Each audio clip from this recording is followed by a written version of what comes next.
Hello, everybody. It feels like we were just doing this because we were 12 hours ago, but we're back. And thank you all so much for tuning into the PHNX Coyotes Podcast.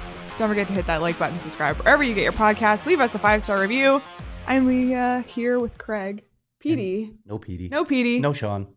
No Sean. We got Jacob behind the Mac. We do, and we're very grateful for him. But yeah, Petey, he needed his beauty rest, and Sean is on his way to California as we speak. But Craig, I'm happy to be here with you. We've been doing our weekly checks around the NHL. As you can see by our beautiful new graphic on the side of the screen. Shout out Sean for this one. Lots to get into today. We're going to talk about Mayor Corey Woods on his interview on KTAR, endorsing the TED. We'll talk about the playoff race in the final week of the season, the regular season, that is. Some notes from Marty Walsh, the new NHLPA leader, and how it might impact the Coyotes, and talk a little future fighting, which we saw at the tail end of last night's game. Yeah, there's quite a bit of it. Well, as well. Sort of. But without further ado, a lot of dancing. Let's go around the NHL, Craig. Let's do it. With our new fun circus music. I feel like it should go up and down. If you're not watching on YouTube, you're missing out on, I don't know what you're missing out on, but it's me and Craig being ridiculous. All right, Craig. Well, let's start with the thing that I'm sure people are here to talk about. It's the TED, because we're just over a month away from this vote, the May 16th vote. And the ballots go out in a couple weeks. April 17th is the last day to register to vote. So if you're a Tempe citizen and you are not, that day is just a couple weeks away as well. But Craig, Mayor Woods was on KTAR on Monday, talking about the proposal. He touched on the airport. He touched on kind of his overall assessment of it. What were your main takeaways? Well, I think the critical one, and this is no surprise to us because we had Mayor Corey Woods on quite a while back on the PHNX show, shortly after the city council voted 7-0 in favor of sending this to referendum and tacitly endorsed it. We knew at the time that Mayor Corey Woods was behind this 100%. He said it on our show, and he gave a number of reasons, but he hadn't been heard from recently. Some council members are taking different approaches on this. Randy Keating has been very outspoken in his support for this. Jennifer Adams, you've seen some of these people. Joel Navarro, they've all been at Burdetta Hodge. They've all been at events for Tempe Win, so clearly supporting it. Others like Mayor Corey Woods have just taken a step back and not want to be as big of a part of the process. But I think recent events maybe led him to come back out of... What recent events, Craig? The lawsuit from the airport. I know this is a source of frustration. He admitted in that interview on KTAR, you can find it on KTAR's website, that I also tweeted it, by the way. It's on my timeline. He was pretty taken aback. He was surprised that there was a lawsuit. He thought they had worked through these things. That part of the process, we're just going to wait. I know a lot of people are dissecting the legal process now. I got to be blunt. I will talk to legal experts occasionally to get their take on it, but that's all I'm going to do. I don't know the law. I don't know FAA law. I don't know nearly as much as I should know or could know about this. I probably need a law degree in order to weigh in on this. And I'm not going to get a law degree, so I'm not going to tell you where this is going one way or the other. There are just opinions out there. It all depends on the case and the judge and a lot of other things. The law is very complex. I'm not an expert, so I'm not going to tell you what I think is going to happen one way or other on this. But when Mayor Corey Woods spoke to KTAR, he reaffirmed his support, and he outlined some of the reasons for that support. So if you want to go listen to that, or if you want to listen to our hour-long show with Corey Woods, just go to gophnx.com, put in Corey Woods in the search window, and you will find that show, and it is incredibly informative. We touched on a number of topics, and he also addressed some of the misinformation. You drive the bus, Leah, but that more than anything is what, I guess I shouldn't be surprised in the political process that there's misinformation. This seems to be the state of American politics. But that part of it, more than anything, I think has bugged me. And I know it's bugged him too, because he was a victim of it in one particular instance. Yes, he was. And the Tempe First, I always have to think for a second, because Tempe wins and Tempe First, it's very close together. And I'm now sure there's Tempe _First. And there's Tempe Fist on There's Twitter. Tempe First too, yes. But yeah, the Tempe First campaign, they put out, their 4 points, which we actually went through one by one with Randy Keating when he was on our show, which you can also go back and listen to. And one of those points quoted Mayor Woods. We have it here. And this point, reason 2, I guess, to oppose the project, they claimed was giving hundreds of millions to a Las Vegas billionaire with a bad track record is a dangerous gamble. And the quote they used from Corey Woods was, "This developer has never completed a project of this size or scope from the ground up." That quote came from March 5th, 2022. But Craig, we know that this quote was taken out of context. It was absolutely taken out of context. And this is obviously one of the tricks of politicking to make it look like something's being said that isn't being said. In fact, this makes it look the dead opposite of what Mayor Corey Woods was saying in that moment. Again, 100% in support of this project. This kind of messaging and politicking I find really slimy. It's dishonorable. You take a quote from the mayor of the city and you take a part that suits your needs and your agenda and use it in literature. It's gross. It's just gross.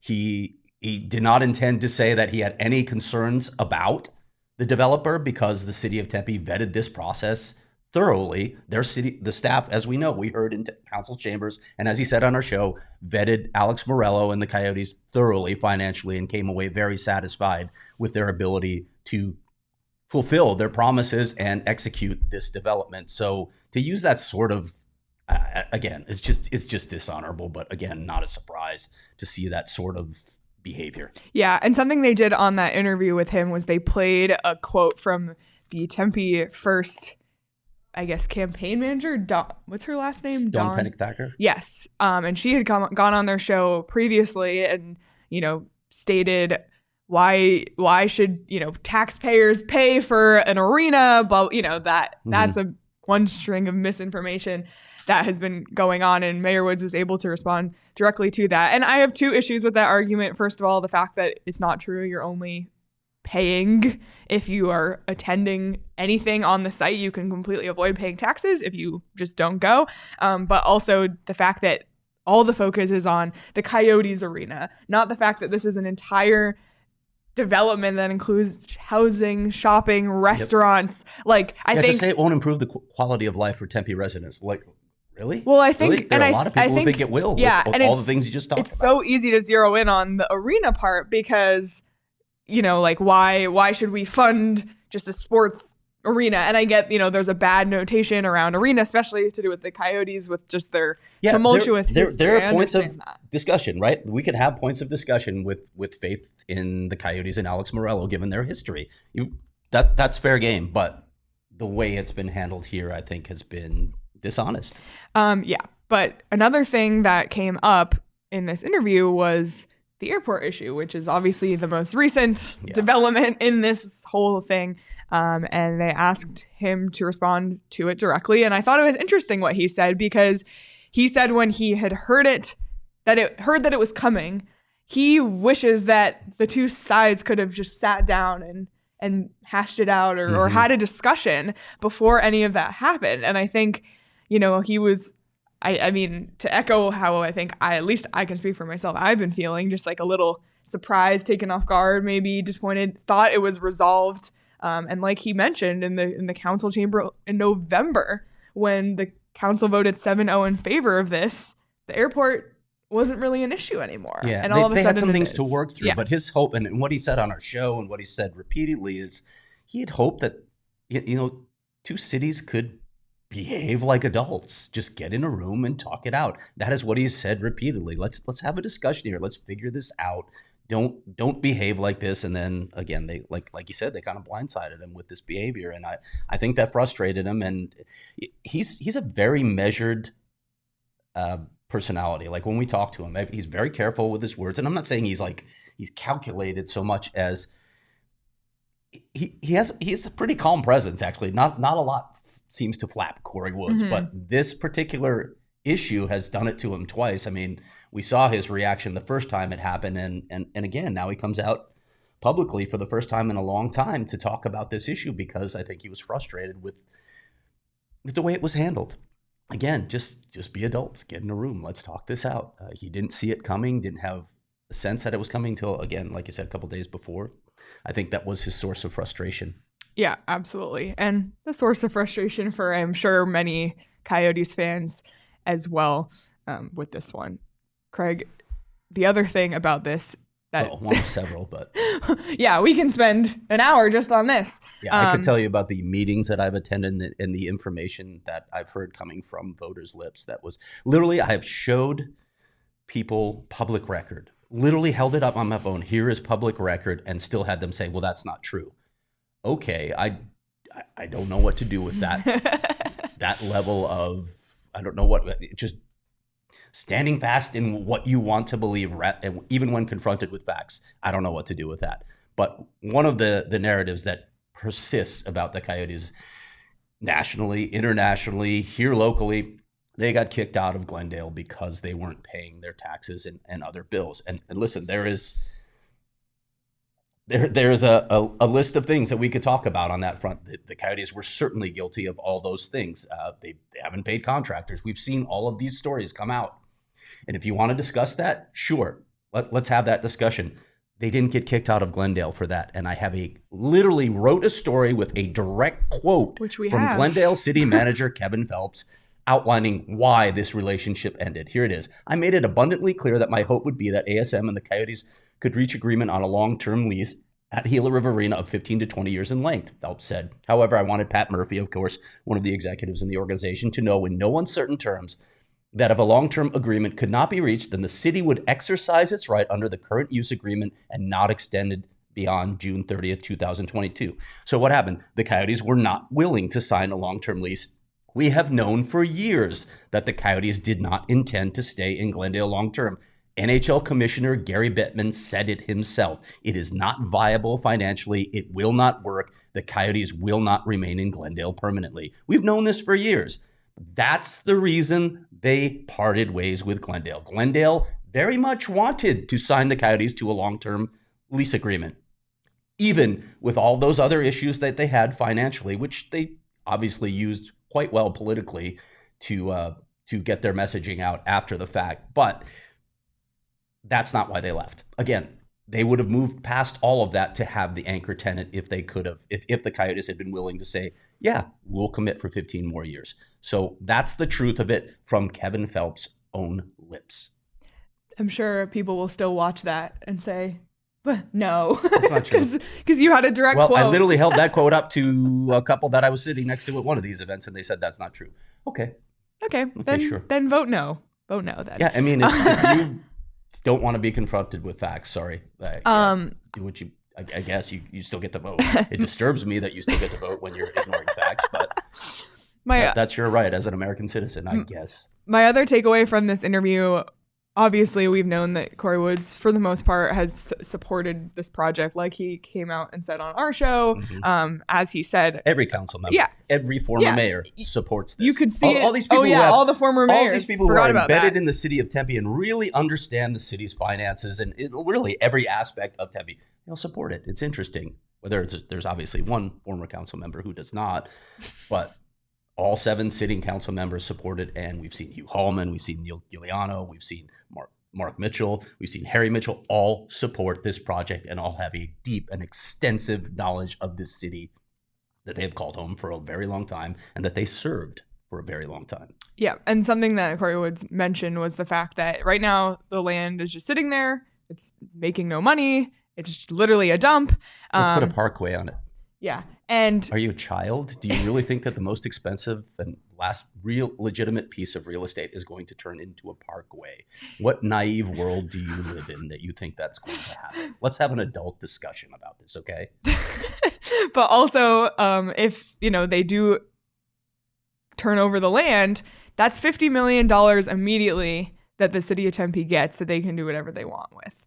And then over time, the money that they make off of the use of the land can go into city projects that right now doesn't exist because the land is literally a dump just sitting there doing nothing. What was on this site before? Like, I can't remember. A fire? Okay, there's been a fire there, but like structure-wise.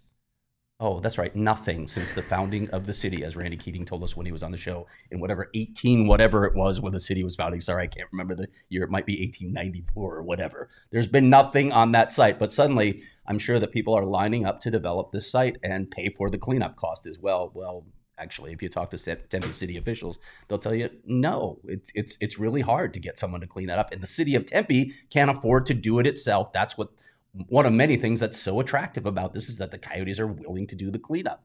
Now, and by the way, the Coyotes didn't want to do the cleanup initially. They proposed the project without the cleanup, and Tempe said, nah, we're going to need you to do that. And so the Coyotes said, okay. Yep. Last thing I want to say about this, and then I'll give you your final word. But what I want to say is that Mayor Woods came out and said, I will be voting yes. Yep. And even though he's talked about his support, he never really came out and said that, even though it was implied. But I thought that was kind of a big thing to hear when he said that. And he, of course, is a Tempe resident, so he can vote. And he will be voting yes. So I thought that was significant as well. Anything else on this? I mean, we'll talk way today. more. Yeah. Stay tuned. Buckle sure up. Something else will happen, but yeah, we'll we are into April, so the ballots are going out soon. People will start voting soon. So yep.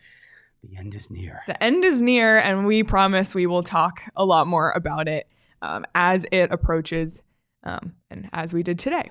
But we appreciate you all for listening to our rants once again. But just over a month to go. And just over a week to go in the NHL season. So if you want to get your last bets in on the regular season or place your last future bets on the playoff picture, your Stanley Cup winner, because those odds are all going to change as we get out of the regular season here, get your bets in now and do so on BetMGM. And if you haven't signed up for BetMGM yet, use bonus code PHNX. You'll get up to $200 in bonus bets on your first wager with BetMGM. Here's how it works. Download BetMGM, sign up with the bonus code PHNX, place a pregame moneyline wager in the amount of at least $10 on any market at standard odds price. You'll receive $200 in bonus bets instantly, regardless of the outcome of your wager. Just make sure you use bonus code PHNX when you sign up. Before we hear the disclaimer, I'm going to throw it over to Jacob for our pick of the week. Normally this is Sean's I was going to say, arena. I feel like I never, every time I fill in producing for your show, I feel like I never speak up. I just kind of sit here quietly. I want you to speak up, Jacob. Well, let's go. So I'll make this easy for people. If they want to put their money in, their $10 on a money line.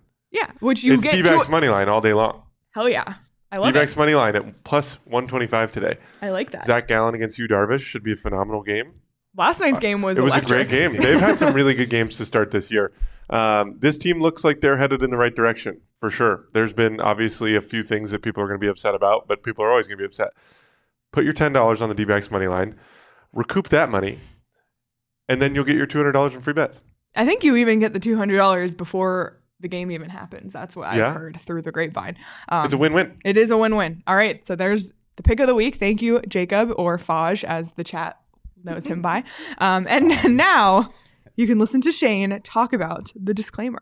Disclaimer, 21 plus to wager. Visit BetMGM.com for terms and conditions. U.S. promotional offers not available in Washington, D.C., Mississippi, Nevada, New York, and Ontario. Gambling problem? Call 1-800-GAMBLER. Colorado, D.C., Illinois, Indiana, Louisiana, Maryland, Mississippi, New Jersey, Ohio, Pennsylvania, Tennessee, Virginia, West Virginia, Wyoming. Call 877-8-HOPE-NY or text HOPE-NY 467-369, New York. Call 1-800-NEXT-STEP, Arizona. 1-800-522-4700, Kansas, Nevada. 1-800-327-5050, Massachusetts. 1-800-BETS-OFF, Iowa. 1-800-270-7117 for confidential help, Michigan.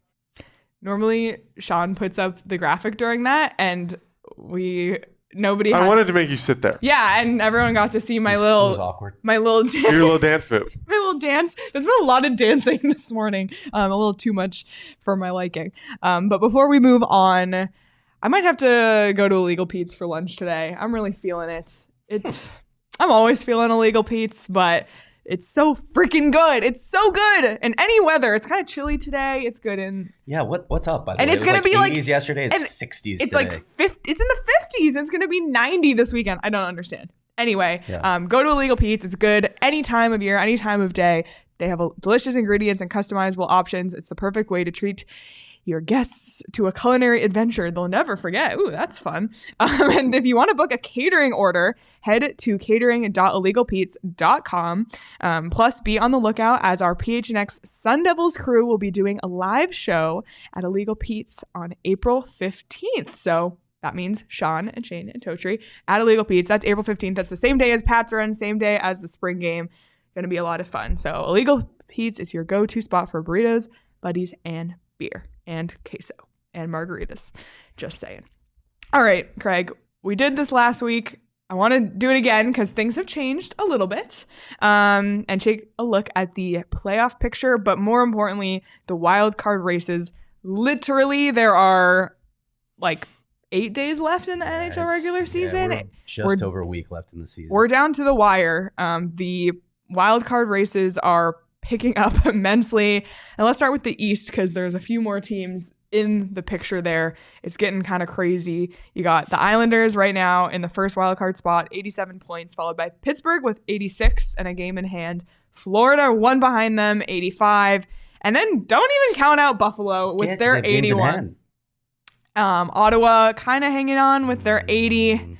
But I think we've given up on Ottawa. At least we have, because it benefits the Coyotes. But Craig, what happens here? Put it this way. Ottawa needs to win all 5 games to get in. That would get them to 90 points. Pittsburgh's right now at 86 in the last wild card spot. So Pittsburgh gets 5 points in his last 5 games. It eliminates them. And Ottawa's not going to win all of its games anyway. They just lost to Columbus.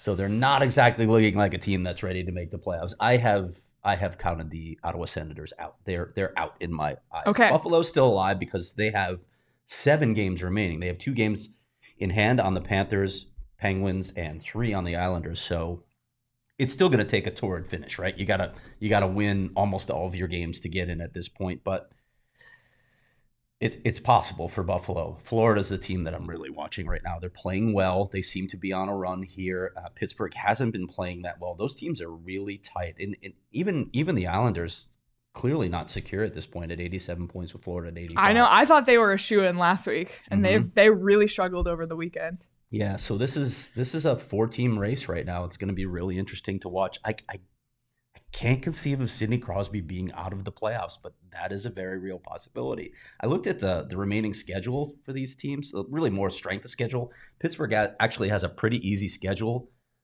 They have 2 playoff teams, the Devils and the Wild, but then they get the Blackhawks, Columbus, and the Red Wings. So there's some points on the board, assuming they perform. The Islanders have an even easier schedule. They have the Canadiens, the Flyers, and the Caps, 3 teams that are out of the playoffs, and they do play the Lightning. So Buffalo and Florida have their challenges in front of them. They have much tougher schedules coming up. Florida has the 9th toughest schedule in the league, according to strength of schedule, and Buffalo is somewhere in the middle of the pack. We'll see how it plays out, but this is fun. I like this. Yeah. I like having playoff races go down to the wire. And as we mentioned on the last show when we did Around to the NHL, imagine how much cooler it would be if we had the play-in round. I know. Like, how bored would we be right now if the playoffs were set with a week to go? Mm-hmm. And there's literally nothing to play for except for maybe some positioning and maybe some individual achievements. As we sit here and say, the Coyotes really don't have anything to play for, and you can kind of tell. Oops. But games you can. But it is making this East wildcard race really, really, really entertaining. The West, there's fewer teams in it, but it's still kind of a fight to the end. You got Seattle right now in that first wildcard spot with 92 points, and they'll probably rack up some more in their next 2 games against the Coyotes. Yeah, they feel pretty safe in the next 5 days here. And then you got Winnipeg with 89 in that second spot, but right behind them is Calgary with 87, and then Nashville still kind of knocking on the door with 84. They're the only one still in it. Everybody else has been mathematically eliminated. Nashville does have a game in hand. Craig, do you still feel the same as you did last week about the West and the Wild? Yeah, I mean, Nashville's got to play near perfect hockey to get in. I don't really think that would be wild if they did. Yeah, I don't see them being in this anymore, but it's possible if they play perfect hockey. Calgary's the one to watch, right? They are just 2 points behind Winnipeg. They're playing well. They've won 4 straight games, and they have the easiest schedule remaining in the National Hockey League. They have the Winnipeg Jets, which is obviously going to be a big game, but then their other 4 opponents, the Blackhawks, the Sharks, the Canucks, and the Predators. So They have a really good chance. Calgary has a really good chance of making it. I would love to, given the major trade that occurred between Calgary and Florida, and these are the two teams that are just on the edge of getting in. It'd be cool to see both of these teams make the leap and get in the end, because that was a blockbuster trade. And for a long time, people are like, well, it doesn't look like it benefited either team because neither one's in the playoff picture. So fun to watch. I guess you could use that as bragging rights if one of them makes it and one of them does it. Yeah. We won the trade. Yeah, then you can finally say who won the trade. Maybe. Tkachuk's having a monster season, though. I know. I didn't know if he would follow up I didn't know if he was a 100-point guy consistently. Well, he's going to eclipse last season's total. He's been unbelievable for them, especially down the stretch when they've needed him most on the Panthers. And Jonathan Huberdeau has not followed up his monster season with another monster season. So I don't know how much of a role that's played in Calgary being where they are. But this one's going to be really exciting to watch. Literally down to the wire. I love when it comes down sometimes even to final games. Like, are you going to make the playoffs or not? We've seen some crazy ones in the past. But I love this, especially for us here who follow the Coyotes. Like, they're out. Whatever. HK, the only things we really care about now are Ottawa, which 99.6 The Howl said supposedly Ottawa is playing their goalie with zero NHL experience against the Canes tonight. So, interesting. So they've given up? Maybe. And then we want to watch Montreal, who is the one right there in the mix with the Coyotes at the bottom of the standings. They have 66 points. The Coyotes have 67. Montreal's playing Detroit tonight, so that's a huge, huge one to watch. You want to cheer for Montreal in that game because for the Coyotes to drop to fifth worst. But go ahead and root for a 3-point game because maybe Detroit can still catch Ottawa too. So that's true. Just saying. Give me a Canadiens overtime win. There you go. How about that? The other thing I'm watching is Boston. Are they going to do this? Are they going to break the record? They're on pace for 133 points right now with 5 games to go. That would break the NHL's all-time record for points in a season. They've already secured the President's Trophy, and they are carrying the weight of the world on their shoulders. They're 9-1 in their last 10. They have to win the cup this season. If they do not, it will be considered a choke. Sorry. Even as tough as the East is, the East is brutal. You can't have a record-setting season and then not win the cup.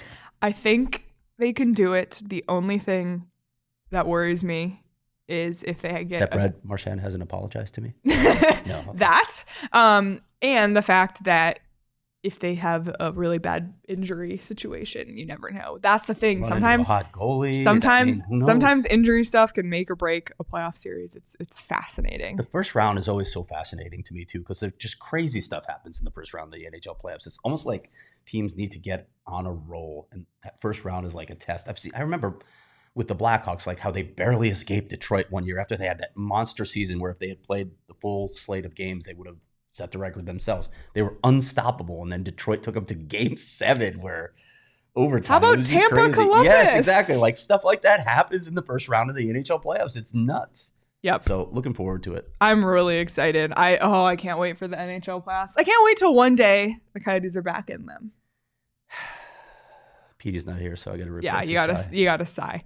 But until that day, we'll continue to watch all of this unfold, and we're gonna be previewing the playoffs once all the matchups are set. Really looking forward to that, and we'll be talking a lot of NHL playoffs since the Coyotes aren't in them, but we have 5 shows a week. We're gonna carry on talking about them. Petey's gonna be back out on the road at the playoffs this year again, so we'll kind of get some on the ground stuff as well. So really looking forward to it. With? You want to say? Sure. We've said it already, haven't we? Okay. Jeff Merrick and Greg Wyszynski will be joining us. Merrick versus Wyszynski.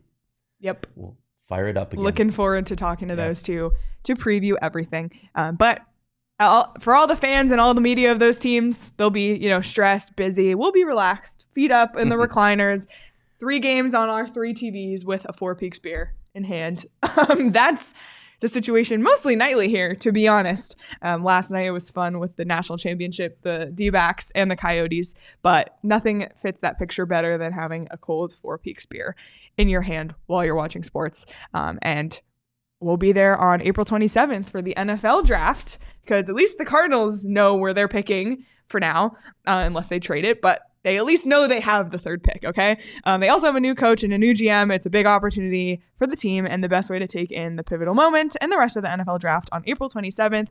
It's at the 4 Peaks A Street Pub.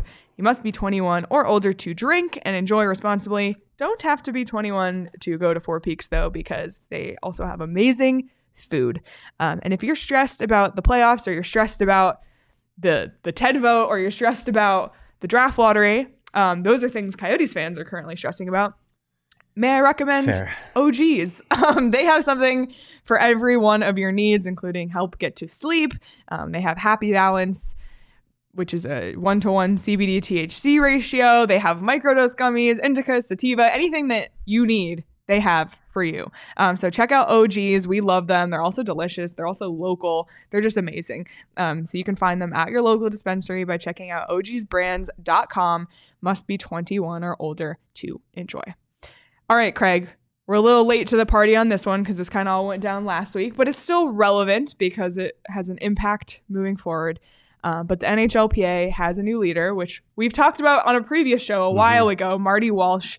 But he finally became the leader and spoke with the media last week. And there's a couple of big topics that he was asked about that he addressed. But we'll start with the one that's relevant to us here in Arizona, which is that he's going to meet with Arizona players. And this was from Elliot Friedman's 32 Thoughts on Sportsnet. But he was quoted saying there's a few concerns, the salary cap, but also the new arena ballot initiative. They're playing in a college arena. These are National Hockey League players. They should be playing in a good, strong arena. If the vote doesn't go the right way, what happens? It's something that needs to be addressed pretty quickly.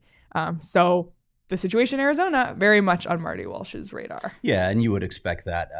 We've written and talked in the past about NHLPA officials coming out here for fairly regular visits to check in on the players.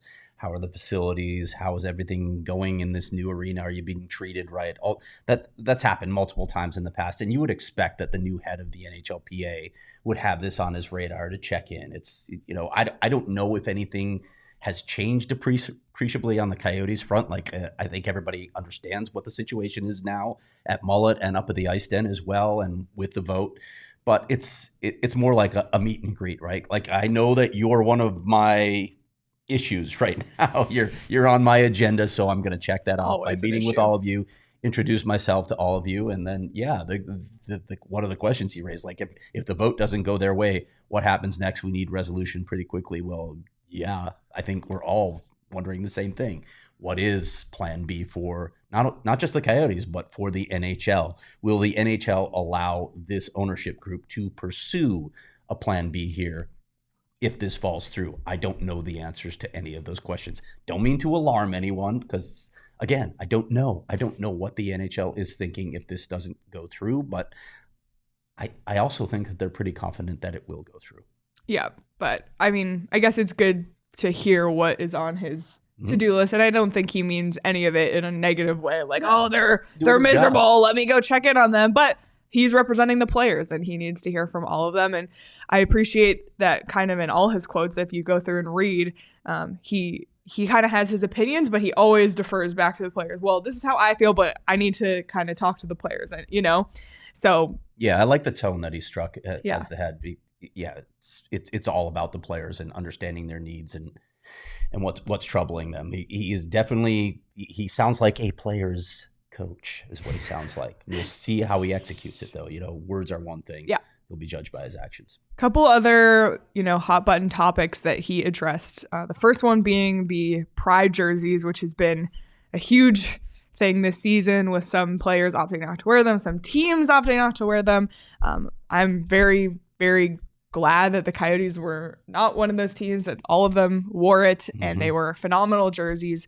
But it has been something that we've seen this season. And Marty Walsh said the LGBTQ community shouldn't feel like hockey players are turning their back on them, and added, if a player doesn't want to wear a jersey in warm up, they shouldn't be forced to. So kind of walking the line on that one. He's definitely walking the line. And he also noted that a majority, actually called it a super majority of players are wearing them, which is true. So you have this you have a handful of players, in some cases whole teams, that opted to stand in solidarity with that one player or two players not to wear them. But it is a vast majority of the players that are doing this. Yeah. The other thing that he said at the very end of that conversation, which I like, he said this is as much about discussion and education as anything else. This goes back to just sort of my feeling of social media is a crazy place. Like, people will react without enough information, without nuance, a word we use a lot on the show.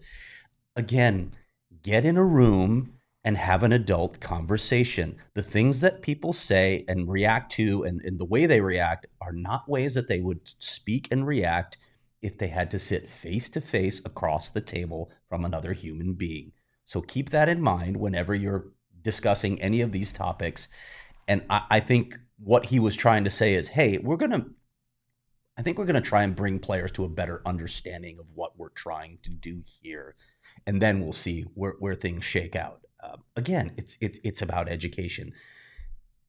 I don't know the situation in Russia. We've seen some people discuss that maybe it's being used now as a shield to say, oh, I can't do this because my family might be persecuted in Russia. I don't know, and I don't want to jump to conclusions there. I do think it's possible that it could be being used in certain situations.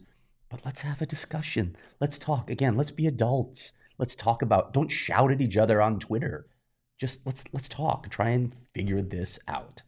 Speaking of Russia, Olympics and World Cup was another I want topic. to answer that question. I'm trying to find out, SZ, because it was, believe it or not, The question is Jacob Chikrin. Do you know who the Coyotes NHLPA player rep is? It was Jacob Chikrin. I'm trying to find out who. This is, by the way, this is a weird storyline with the Coyotes. Their player rep gets traded often. It's almost like a badge you don't want to wear because you're probably headed out the door if you put it on. Just saying. So we'll keep that in mind when we find out who the next player rep is. But yes, we'll let you know as soon as we find out. Olympics, World Cup was another topic that came to his mind. World Cup especially, and he said we should get the tournament down on paper. Then obviously we can deal with any challenges that come up. Fans love it. Players love it. It's important for us to do it. He also noted that Olympic participation is in the CBA. The next Winter Games are in Italy in 2026, and noted that might be more desirable of a destination, time zone, ratings, etc. But I think especially for fans and obviously the players, but speaking just for the fans' perspective, I think I can speak for myself, I guess, that I want to see the NHL players in the Olympics. I want to see a World Cup. I want to see best on best. The fact that we haven't had that in hockey, and a lot of it has to do with COVID, I understand that. But the fact that we haven't seen like McDavid and Crosby wearing Team Canada sweaters together. We haven't seen Austin Matthews and Patrick Kane wear Team USA jerseys together at their primes. And it's just so upsetting. And I hope that we get to see that. And again, I'm glad that he's addressing all these things. I'm glad all these things are on his radar. Obviously, we're a couple years out from the Winter Olympics, but what do you think? I always wonder about how they manage the schedule, right? Yeah. With the All-Star game, do you just get rid of the All-Star game? And I'm okay with that, by the way. I'm not that wed to the NHL All-Star game. I don't think it's that great an event, but I know it's a showcase for them. But you have to be cognizant of beating these players up, exhausting them. And when you're talking about flying to Italy for a tournament, and it's not just, it is kind of just showing up. They have barely any practices before they get going, but there's a little runway before you start the Olympic tournament. And then there's this period afterward where you have to allow the players a couple days to rest and get back home and get settled. How do you manage that all in the schedule? Does it lead to a condensed schedule again, which we've talked about this a lot. We had Rick Bonus on our show talking about how it decreases the quality of the product that you're watching on the ice, and it increases the possibility of injuries. So those are issues that they need to talk through, aside from all the other things that come up when you talk about Olympic participation. Well, I hope they solve them because I want to see it, and it's all about what I want. Right, Craig? Yeah, that's definitely true. In the end, yes. As Gary Bettman knows, because we have our permanent draft email to him with all of our desires. It is growing. All right, last note for Marty Walsh. It's the salary cap. This obviously has a huge impact on every team in the league, including the Coyotes. And his quote on the salary cap, because there were talks about salary cap going up, and a lot of this is above my head, but you mean you don't understand escrow? Yeah, a salary cap boost would trigger higher escrow, and he said we're open to the conversation, but we're not open to changing escrow. I know that a lot of that, when COVID was happening, went up. The players were kind of on the hook for a big portion of, I guess, what the ownership groups lost with the lack of revenue during COVID times. Obviously, I think from at least a fan perspective and players, obviously everyone wants to make more money. So from a fan and player's perspective, we want to see an increased salary cap. We want to see that, competitiveness and see maybe more like what we see in the NBA and be able to pay more players more.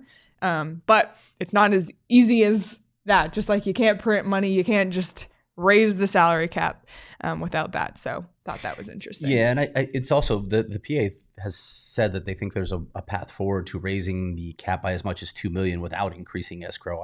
We'll see how that goes in discussions, though. Yep.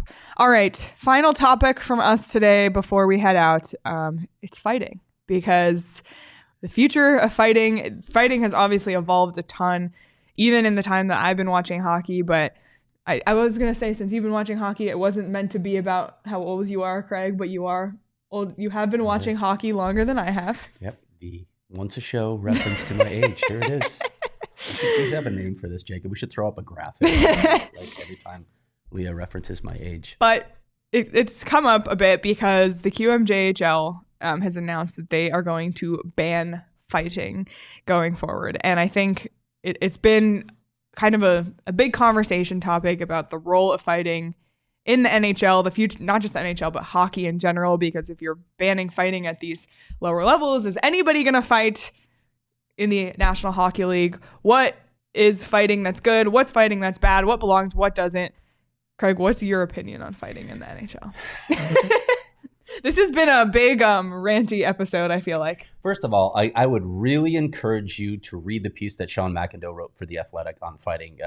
The headline on it is, "As the fighting era fades, is it worth asking what the NHL has lost?" It's a terrific column, a terrific read. My personal stance on fighting has always been the same.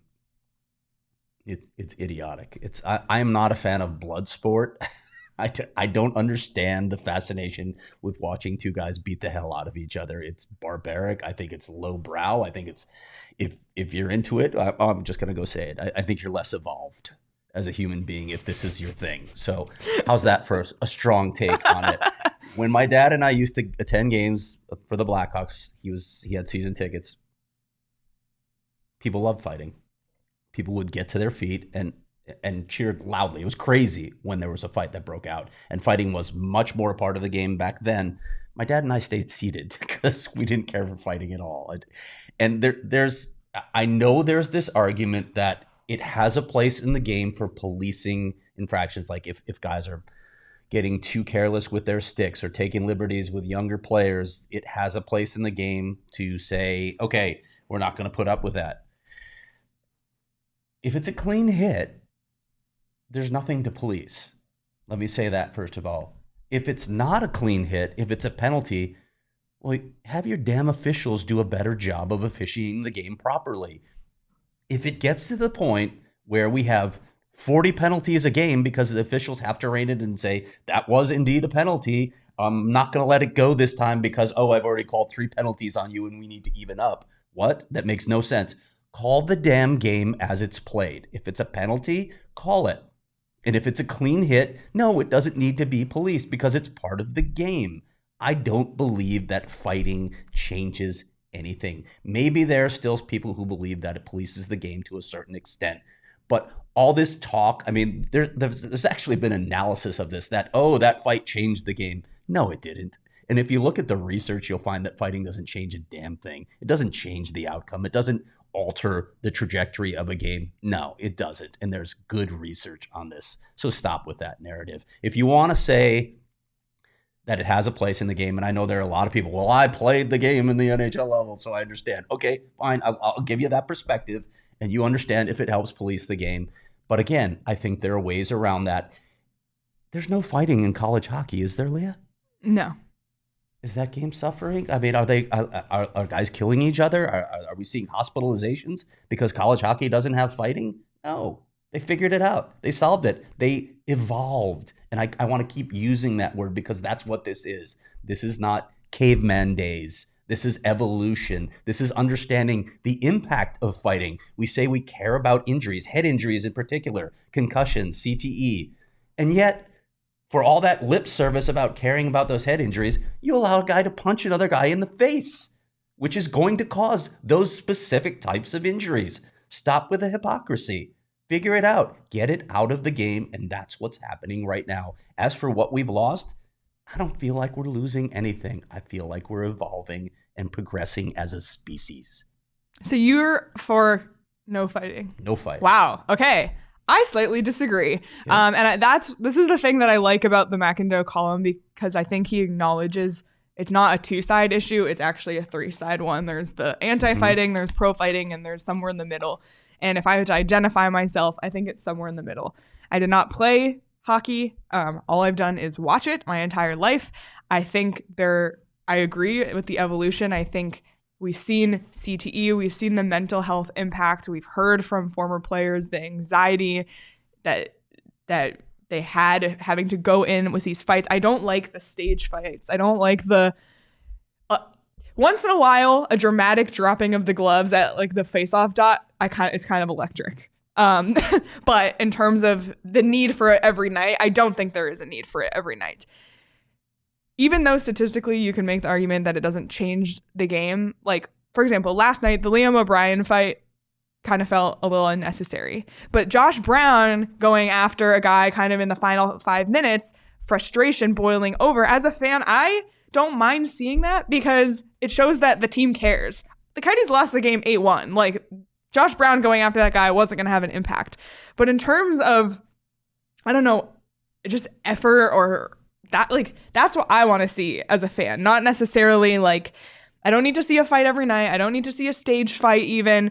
But I like that this game has a little roughness. I think it's what separates hockey from the other sports. Obviously, football is very aggressive as well. And I know concussion issues are a huge thing. I understand that. And I understand also that the game has evolved to incorporate more skill. I think we're getting a great product in terms of entertainment value. I think that's what's kind of allowed fighting to decrease. So I'm not here to say like, yes, there needs to be fighting, but I'm also think that it has its place and its time. So that's first lawsuit that proves that fighting led to concussions or CTE is the day that it will die permanently. Although I think we're going there anyway. I think it's getting out of the game because money always rules the day. But I'm going to finish this discussion by reading the last 3 graphs of McIndoe's terrific column.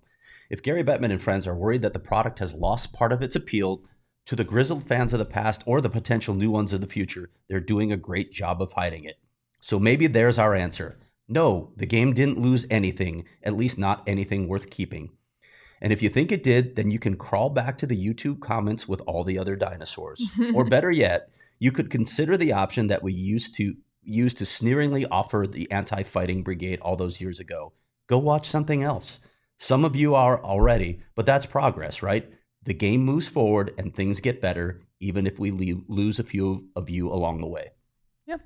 Fantastic. Well, I want Tim's comment I agree with because he said fighting in hockey is fun for the fans. The culture of the heavyweights in the league needs to go because that's the problem. But if 2 guys are mad and want to go at it, let them.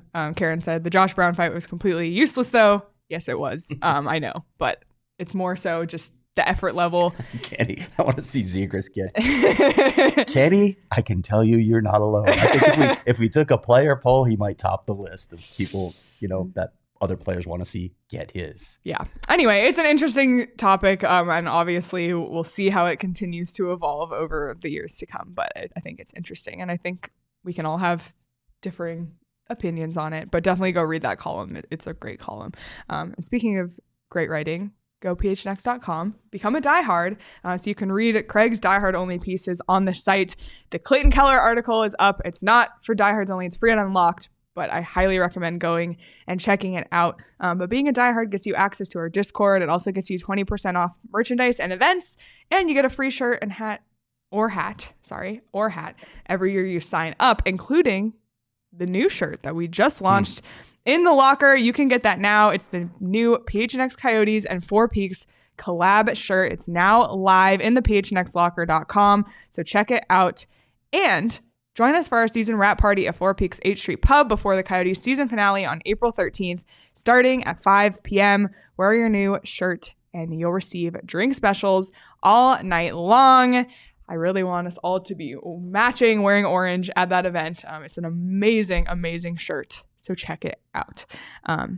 Sean is on his way to California as we speak. I already know he's planning to stop at Circle K the entire way. Hopefully he's there by now. Hopefully. Yeah, well, we might have to text him after the show, see where he is. Lucky for him, there's Circle K's everywhere. And especially for a road trip like that, you need to stock up on snacks. You need your coffee. You need your drink. They have iced coffee for just $1.89. I mean, that's an unreal deal. They have anything you could possibly need, and they are amazing snacks and drinks, by the way. So make sure you're not missing out on all this great stuff. Head to circlek.com/door-locator to find Circle K's near you. All right, Craig, anything else before we go? No, just promoing tomorrow. We're going to talk Hobie Baker with a former official, the Hobie Baker Award, the head of. He was a big deal. Yeah, he was. He was a big deal with the Hobie Baker Award, which is, of course, given to the best college player in the country every year. And that person that we're going to have as our guest, his name is Steve Peters. Yeah, and be prepared for some great, great old photos of Petey in these days. But really looking forward to this one. Logan Cooley, obviously a Hobie Baker finalist, along with Matthew Knides and Adam Fantilli. So we'll take a look at that and kind of the history of the Hobie Baker in general and how the winners or nominees have gone on to play in the NHL. So I'm really looking forward to that. Yeah, that's a fascinating evolution, actually, that we can look at. And it just shows sort of the importance of the college game, how it's changed over the years. Absolutely. So looking forward to that. We'll be live tomorrow at 11 a.m. That's Wednesday at 11 a.m. on the PHNX Sports YouTube channel. Hit the notification bell so you don't miss whenever we go live, and subscribe. But in the meantime, you can follow us on Twitter at Leah Merrill, at Craig S. Morgan, at S. Peters Hockey, Sean at Sean_DePaz. Wish him well on his travels. Jacob_Franklin4. There it is. And you can follow the show at one PHNX. Of his many aliases. Yes, true. And you can follow the show on Twitter at PHNX_Coyotes. Thank you all so much for being here in the chat. Hit the like button, subscribe wherever you get your podcasts as well. And we will see everybody tomorrow. Bye.